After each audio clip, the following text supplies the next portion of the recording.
Hello friends, today I'm going to discuss with you a problem of code Chef October cook-off. So in this particular problem we were given two integers L and R and we have to find the smallest n for which this particular condition satisfies. So I'll discuss this particular condition right here.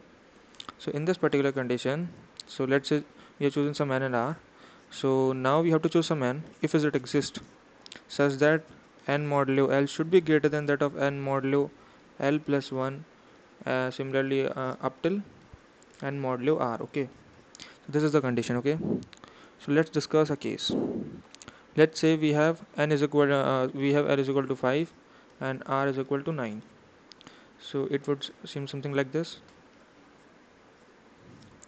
And let's say in this scenario I have assumed that my n is equal to 9. My n is equal to now 9. Then when I will do 9 modulo 5, then it would be 4. Similarly, when I will do 9 modulo 6, it would be 3, 2, 1 and 0. So it's satisfying our condition, so 9 can be our answer.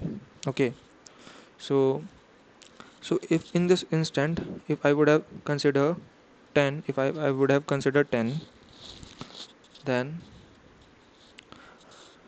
one so at first I have to take modulo with 5. Okay, one thing I'm pretty sure that this particular value will be going to between 0 to 4.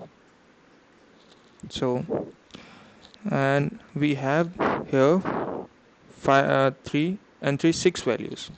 Even it would be 4, we would not be able to going to get a strictly decreasing sequence, because it definitely going to have either two same values, or it would going to get increased at some moment. Okay, so from this we can make a conclusion that whatever L is, the R should be at most at a distance of L minus 1. So in this case of 5,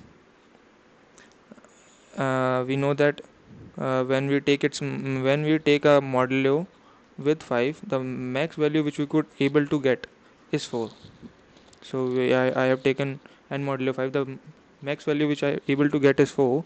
So if I had considered it at 4, 3, 2, 1 and 0, so the max length of the sequence that I'll able to sustain with L is equal to 5 is of 6, 7, 8 and 9. I'm pretty sure if I had considered an R greater than that of 9, there would no solution exist, and my answer would be minus 1 in that particular case. Okay, so the condition that we have to make, so whenever R minus L is greater than that, or I would say greater than that of L or equal to that of L, in this particular scenario we have to print minus 1, and in all other scenarios our answer would be R. So why is it R? So let's check it for some other case. Something, let's say in this case we have 5 to 8. So in this case, let's say I'm considering my answer is 8. So if I'm going to take n modulo 8, it would be 3, then 2 and 1 and 0 set. So that R, that particular R will always satisfy our conditions. So now you can look at my code. I had taken n and R. So I'm checking the conditions. If R minus L is greater than equal to L, then I'll printing minus 1. Otherwise I'm printing R. So you can look at my code in the description.